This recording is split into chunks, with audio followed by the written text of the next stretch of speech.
Welcome to the Hearing Wellness Journey podcast, an exploration of determination, hope, self-discovery, and triumph. We'll share the personal experiences of those that are living with hearing loss and provide a haven for their stories to show others that they are not alone in this journey. Please welcome your hosts. Hey there, my name is Dawn Heiman. I am Dr. Emily Johnson. I'm Dr. Stephanie Michaelides. And I am Lindsey Doherty. We are rekindling the Hearing Wellness Journey podcast. Today is our first episode, and you're going to get, oh my gosh, Lindsey, you're going to get confetti today. All four of us, we all work in the office together. We all see patients together, and we thought it would be a good idea to try to answer a lot of questions that we tend to receive and bring on patients as well as folks that are experts in the area. And you're going to get a lot of smattering of what happens behind the scenes from us, because we have a really good time in our office. And sometimes we go off the handle a little bit. So you get a behind the scenes tour of what we're thinking sometimes. So today's question is, what is it, Lindsey? All right, it is, why is my tinnitus getting worse? So what could be a common trigger, underlying causes of worsening symptoms of your tinnitus? Who wants to take this? I think stress is definitely one of the things that can make things worse for patients. Anytime that they have any kind of something bad going on in their life, it could be something simple, just work stress. It could be something significant, will also make the tinnitus get worse. Totally agree. And I think that it's important to remember that the magnitude of the stress does not always correlate with how much your tinnitus might spike. So it might be something that others might view as just something small, not super stressful, something inconvenient, but your tinnitus really latches onto it and really spikes it up. And so it's important to remember that it doesn't have to be something super catastrophic in your life that will potentially increase the negative effects and impacts of your tinnitus. And I know, Lindsey, you actually have tinnitus. So what are some of your triggers that you would have? Yeah, so actually a huge trigger of mine is that when I'm going to a noisy environment. So when I'm going to meet friends at maybe a noisy restaurant or a bar, or I'm going to a band concert or competition, I just know that that's going to flare it, not necessarily that day, but tomorrow is going to look not so bright for me. So I actually wear hearing protection during that time, which can make it bring my tinnitus a little bit more to the forefront while I'm wearing my hearing protection. But I know that in the end, it's going to make tomorrow better. Okay, I have tinnitus and mine never does that. Mine's the opposite. I can be super relaxed. It's in the morning. I have slept well, and it is frying louder than anything. And it has nothing to do with emotions. It has nothing to do with anything. I could be reading a book. I'm fine. It just out of the blue, out of nowhere, it's just like there. The other night it was there super loud, and I don't know why. So I just kind of redirect and listen to something else. Or it's in the morning, I hop in the shower and then kind of forget that I heard it. But mine, I never hear in noisy situations. I will hear it after I was in a noisy situation, Right. Or maybe I had too much wine or something. But I do know that there are different types of tinnitus, and people can have a switch and a change. Sometimes their ear changed. Do you want to talk about that? Yeah. So Put you on the spot. Geez, thanks.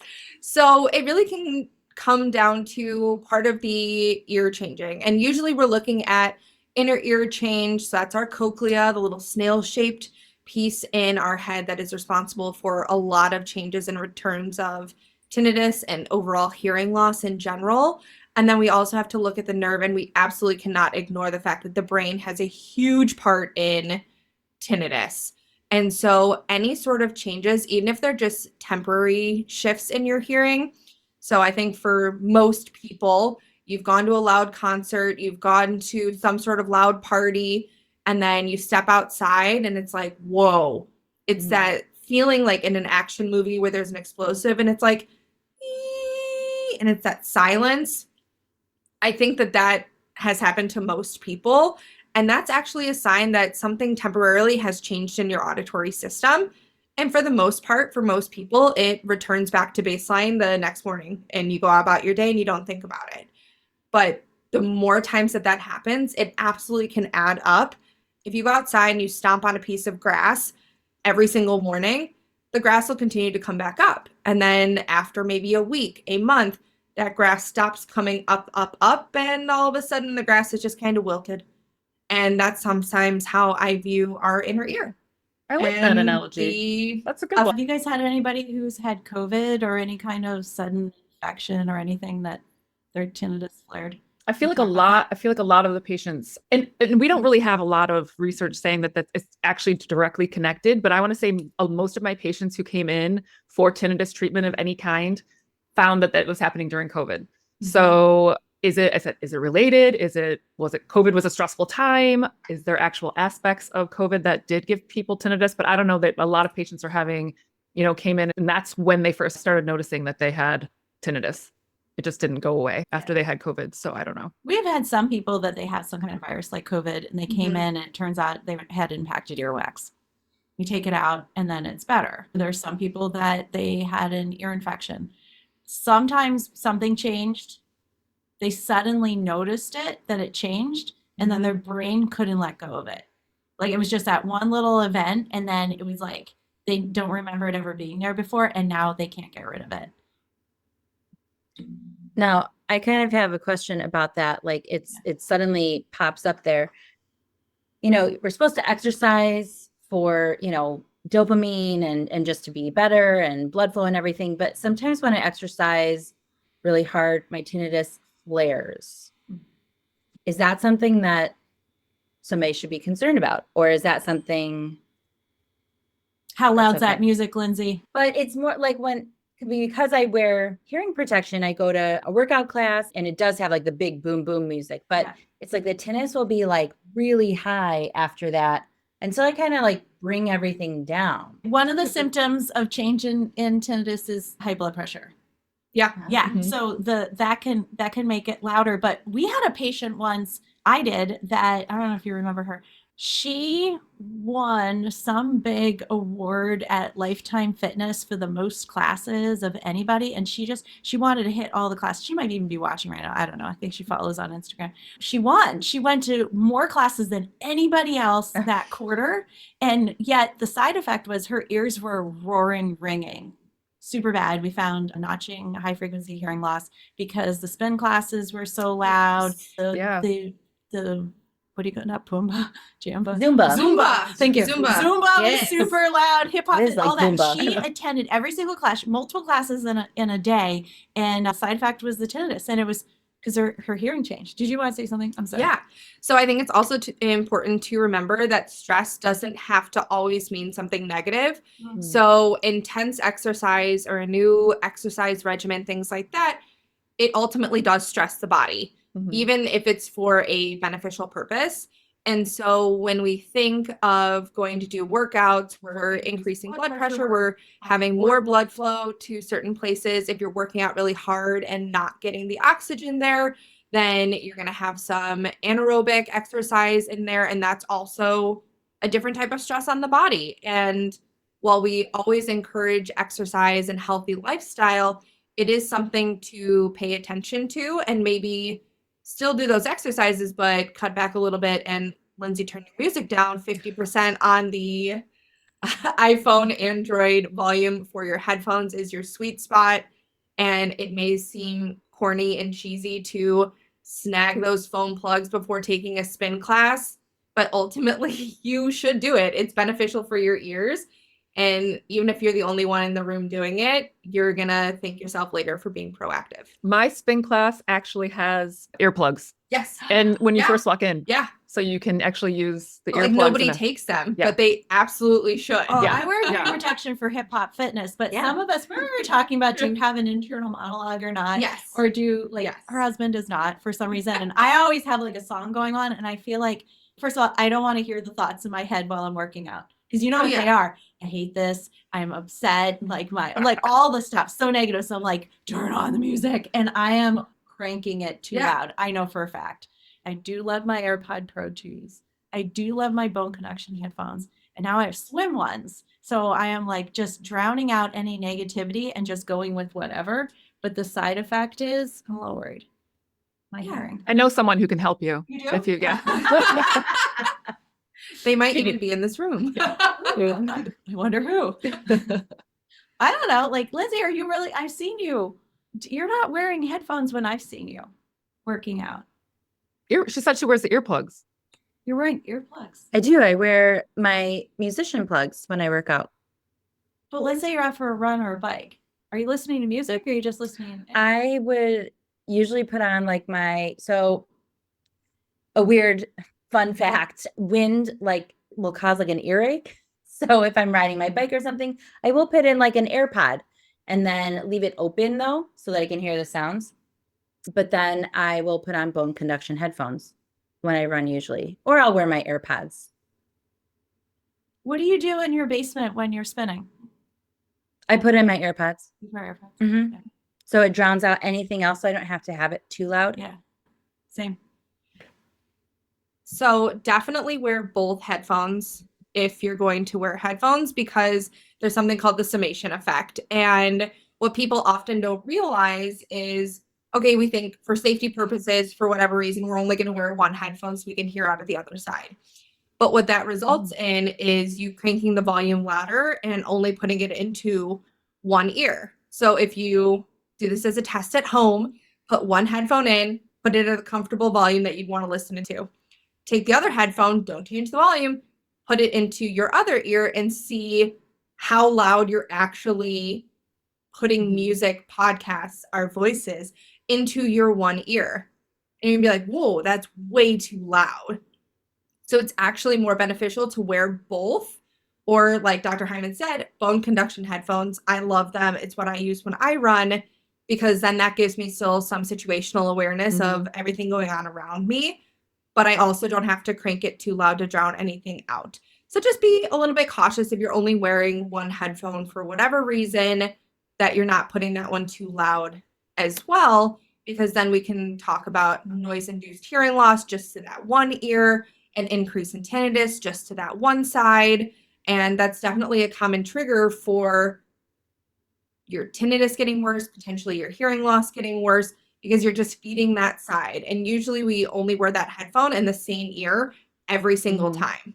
So it's just something to be mindful about. The shooting ranges, the gun blast, that like the special, like, have you guys seen some weird notches with that even? But a lot of times people come in, they're like, I've been a recreational hunter for years, and now suddenly my tinnitus is super loud. I went to the range, or I did this or whatever. Have you guys had any experiences like that you were like, whoa, I didn't expect that? I'm thinking of one particular person. Yes. So With noise-induced hearing loss? With the guns, Yeah. though. Yeah. Oh, with guns specifically? Yeah. So I had a patient who, big hunter, big into shooting ranges, was pretty good about using his hearing protection. His hearing loss said otherwise, but it had been pretty stable, no major changes there. And I get a panicked call from him, and he went to the range. He took a few shots before realizing that he didn't put in his hearing protection, and that was it. His hearing changed, and it didn't recover from that. And he's like, I totally regret it. If I had just put in my plugs and my muffs, I would have not had to deal with this sudden change. And it impacted his quality of life. And so I always encourage, like, it just takes one shot. It doesn't have to be full rounds and 2 hours at the range to see an impact. It can happen in as little as one time. And I think that that's important to stress. I have family members who are public servants, a lot in police and fire, and experience like going to the shooting range as a police officer. It just takes one time, and then it can have an everlasting change. So, I mean, back then, hearing protection, I don't think it was really like a talked about, advertised thing that you should be concerned with. But now paying for it, I do think, that those types of servicemen and women, that they are a little bit more aware of that now and are offered hearing protection. So if you don't have it, get it. I had a patient once that he was wearing the muffs, and I must have been using a rifle or something, and it kicked the muff out of place. And then there were others at the range and someone that's doing an automatic thing. Just that one side suddenly like that. Or like you were talking about the grass. People in construction or using an air nail gun or something, or Yeah. road work. It's like, why was it that one time that suddenly that's when the ringing or the change in the hearing happened? I feel like it's been you've been weakening the hair cells, and then suddenly one day it was like maybe They couldn't maybe take it anymore. Your nutrition, right? I'm done. You were tired, right? You didn't have the vitamins that you normally had. You didn't have the sleep, and it just took that one thing to just like devastate the system, and it just couldn't recover. It's hard to say. I don't know. But with hearing protection too, you don't have to, do something custom. I mean, just to have plugs, you can get them on Amazon. It's not like you don't have like lots of options for hearing protection. You don't have to come to us to get like custom made ones. I mean, their options are endless as far as what you can do. How many times have I been at like well, I don't go to the bars that often, but if I've been there and I'm serious, like the few times that I'm there and I'm like, here's my earplugs, and everyone's like, please, sir. No. Or no stroke. I go to maybe true. okay.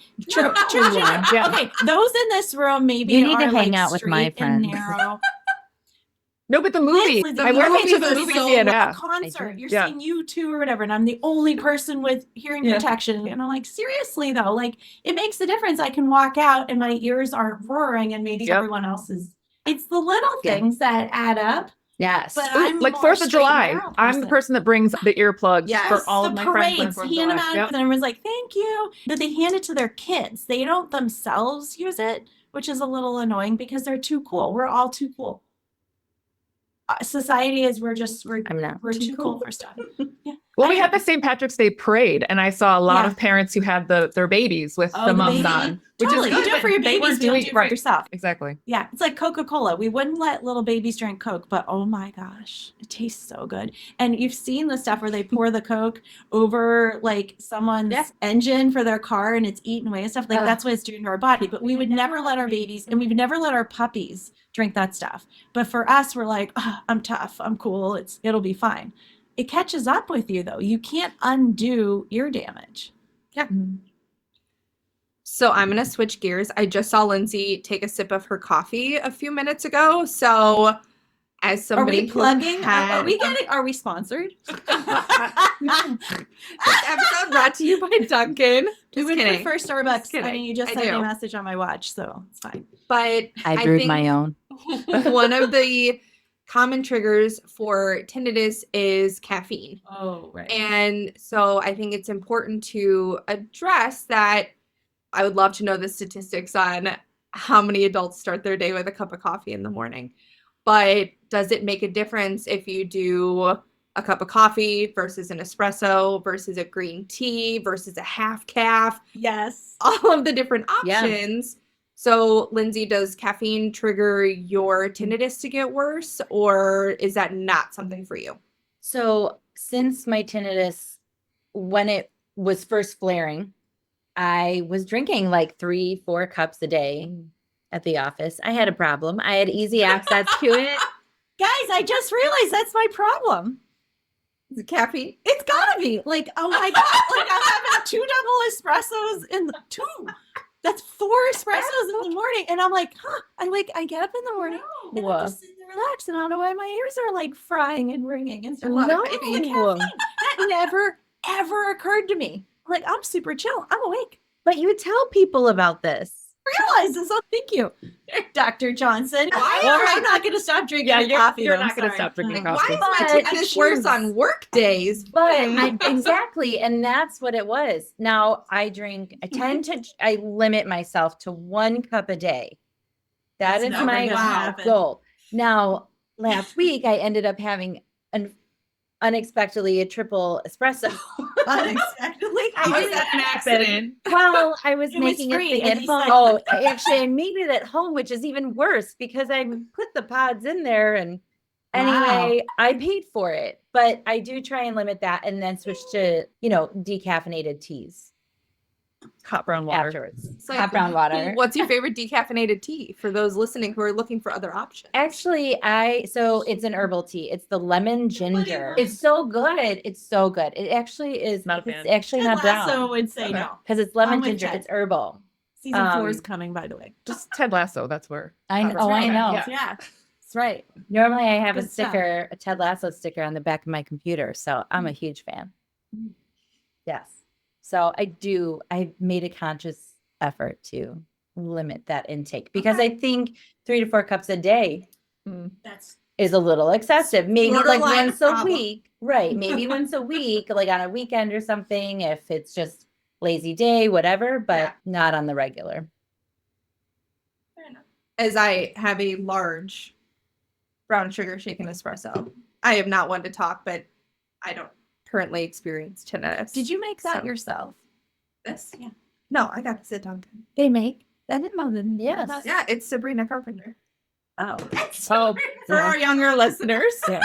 I honestly only thought Starbucks made that. No. No, Is it Dunkin'? That's a yeah. thing. Yeah. Oh. Yeah.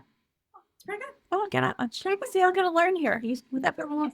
Okay, so what else could cause your change in tinnitus? Sleepless nights, alcohol. We discussed I that. like wine. Change in pets. medication. Yeah. Yeah. Ototoxicity. A lot of people. I was surprised. My brother-in-law, his oncologist, never mentioned to him that cisplatin could cause a change in his ears. And he had the ringing, but then the balance problems came. Oh, yeah. Falling, trying to just get to the bathroom, and they don't tell you. But I guess they're keeping your body Mhm. from letting something bad take over. But the more you know, the better off it could be. I mean, we can monitor that, but our bodies usually don't schedule stuff like this. If you're concerned, get your hearing tested, Yeah. and let us find out if there's anything to be concerned about. We do have treatments. And I know, Dr. Michaelides, you have experience with ototoxic protocol and monitoring from the audiology side. So in your past experience, what does that look like when it comes to like counseling patients and working kind of on site, like on the same side as their oncology team? And like, what did Right. that look like for you in your personal experience? Well, I feel like working closely with your primary care doctor, whoever's actually prescribing the medication, to work closely with audiologists. I think that's super important because that is like, we need to do testing beforehand. We need to do testing during, and then for we keep doing testing like every 3 months, 6 months, and a year after treatment to make sure that those ototoxic medications didn't have an effect. Because if we do catch it in the middle, I know that it's a horrible thing going through any kind of treatment like that, but to also be able to save your hearing, so we can have the prescribing medication, a doctor change to other types of medication that don't necessarily cause this bad effect of hearing loss. But I've seen that like chemotherapy like take out someone's hearing. So it's kind of a scary thing. I've even seen it with medications in someone who's in their 20s. Mhm. And now they have permanent hearing loss forever because they weren't monitored appropriately in the beginning. Or even, let's say first they should weigh you. I feel like a lot of people have the side effects of vomiting, and then their weight changes and maybe the dosage just needed to be recalculated, number one. But number two, if it is changing, if we're actively treating it, you're less likely to have like atrophy of the brain, where the brain's like not able to keep that speech intelligibility.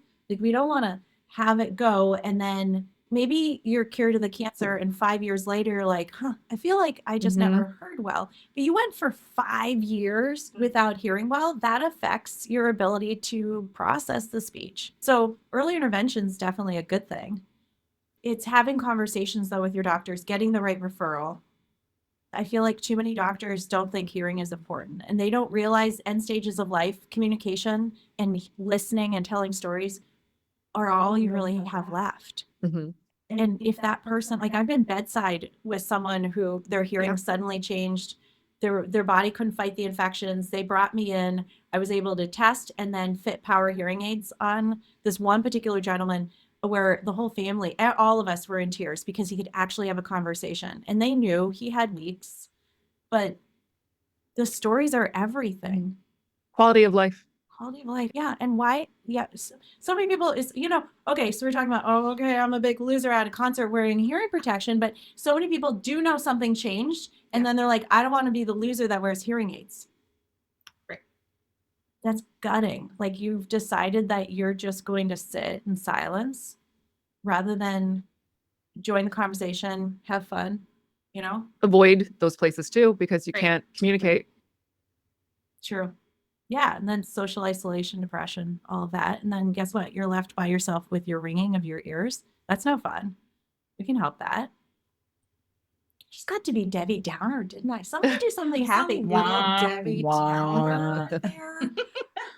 So let's talk sleep, because you want to make sure that you get not just enough sleep, but good quality sleep. I have a toddler. I know that sleep can come and go.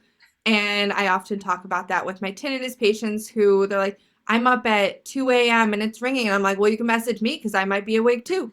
And I think it's important to talk about good sleep hygiene and good sleep habits and different ways that we can help you get back to better sleep, because that impacts your entire day. If you don't sleep, you then drink caffeine. If you drink caffeine, that might spike your tinnitus. And then it's just kind of all interconnected. And so I know that Dr. Heiman has created a helpful handout that we give to our tinnitus patients about getting back to sleep with tinnitus. And she talks about it in our online seminar as well. Send us an email. We'd be happy to get you registered for it, because half of this battle is knowledge, is just being aware of different things that we can do. Because for so long, way too long, it's just been, well, you just have to live with it. Oh, you have it? So do I. I just ignore it. Welcome to the club. Exactly. That's what we hear all the time. It's only going to get louder. Right. Oh, it's only going to get worse, which Yeah. it doesn't have to. No. It doesn't have to anymore. So, Dr. Heiman, you want to touch on sleep strategies? I can start and then other people can jump in. I personally am up at 2:30 every morning. Like, we should all be chatting because of Connor and his diabetes, which, by the way, untreated diabetes, if your A1C is high, it not just affects your eyes and your toes, it can affect your ears. So something as a tinnitus is a symptom. It's not a diagnosis. It's a symptom that something has changed. So yeah, you're in the middle of the night, you wake up for whatever reason, an alarm went off, or you had to go to the bathroom, or you have a kiddo that needs to be put back down. Best thing you can do is try to get back into bed in a calm state, not a stress state. So there was one study I heard years ago that insomniacs should get out of bed and stretch. Like, it sounds counterproductive to get out of bed before you get in bed, but get out of bed, stretch. You like elongate the muscles and then get back into bed and maybe have a soothing sound. Dr. Michaelides, Lindsey, do you have any? I actually want to touch on that because my tinnitus has changed in pitch. It's just kind of like that, constantly there. I do listen to sounds when I go to bed. And I just use the free white noise app on my phone. And it used to be that I would listen to white noise, and then it turned to gray noise and then brown noise, because the white was actually causing it to almost like over amplify my tinnitus there and just compound it. So my needs changed. And so now I actually, in the white noise app, the free one, you can create a mix of sounds. So I've created like something that I like to listen to. What's that app? It's white noise. It's just called white noise. Yes, it's a blue and white is the graphic. And it's really helpful because as things change, and you don't have to say, it's not a one size fits all. And I know we tell our patients that because it's so personal what you're experiencing. But that app is there to change with you. So that helps me. Using lavender lotion or essential oils helps me. Talking about like that sleep hygiene, like getting into a routine. So you follow it every night, and it's almost like you're not tricking yourself, but you're like, okay, it is time to go to bed, and your mind is preparing for that.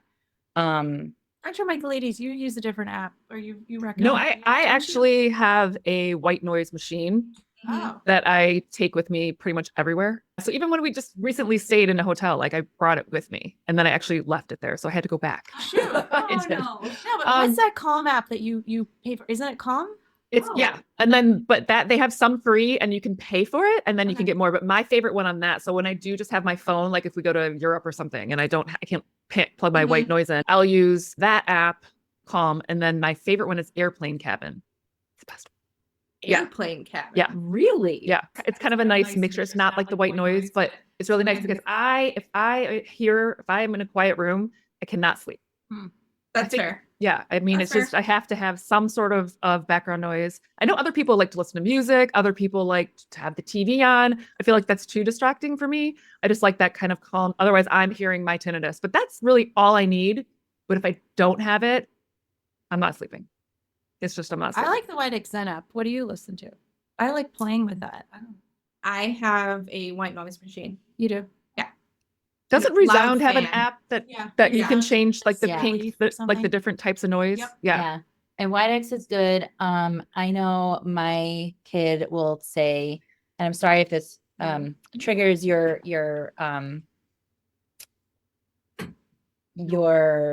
apparatus at home maybe, but Amazon play rain sounds. Amazon play white noise, and so my kid will change it every night and say what she wants to listen to. And it's really awesome. So there's a lot out there. My to iPhone experiment has with. background sounds now. Yes, Go to. you triple Interesting. click and then you can do You triple click? background. 1, 2, Yeah. 3. All right, so play on your phone, see what you get. So I can triple click and get my listen to background sounds. And there's like 4 or 5 different options. You can't really like customize anything with that, but it's a nice like emergency thing if you have nothing else. All right. So if you wanted to attend the seminar, I give you worksheets to download with these different apps and also how to get back to sleep that night, or we can send that to you at any time. I guess we're going to wrap this up. Dr. Johnson had to go somewhere, apparently. We're not that important. Might be a patient that just walked in. It could be, right. So we will see you next time, and put any comments below or ask us questions. If there's any questions that you would like us to address and talk about, please let us know. I did just get DM'd by somebody I don't know that she asked if we could address how people, how to address someone's hearing loss with someone who doesn't want to talk about their hearing loss. Ooh. Right? Yeah, I Yeah. didn't even think about that. That wasn't on my radar to talk about, but we can. All right. Have a great day. Stay tuned. Bye. Thank you for joining us on this episode of the Hearing Wellness Journey podcast.